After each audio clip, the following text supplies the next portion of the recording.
ఏమనుకుంటున్నావు? దైవజనుడు అంటే 100 రూపాయలు ఇస్తే పరిగెత్తుకొస్తాడా? సేవ కొరకే కుటుంబాలను వదులుకున్న వాళ్ళు లేరా?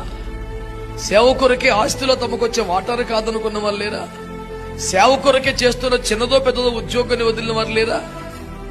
సేవ కొరకే స్వజనుల చేత కూడా తృణీకరించబడి రోజు నిందలు పడుతున్న వారు లేరా? తమ కుటుంబాల్లో పెళ్లిళ్ల కన్నా సంఘ బిడ్డల యొక్క పుట్టినరోజును ఎక్కువగా భావించి అందరికీ దూరం అవుతున్న వాళ్ళు లేరా? అన్ని విధాలా నష్టపోతున్న సేవకులను పట్టుకొని 100 రూపాయలు ఇస్తే ఎవడైనా వస్తాడని మాట్లాడితే నాకు పిచ్చి కోపం వచ్చింది. యథార్థంగా మీ దగ్గర ఒప్పుకుంటున్నాను. సేవకుడు కదా, నీ కోపం రాకూడదు కంటే సేవకుడు అయినందుకే వచ్చింది కోపం నాకు. సేవకులను ఆకర్షించే శరీర సంబంధ ప్రయత్నం నాకు అవి చూస్తేనే పిచ్చి కోపం వస్తుంది.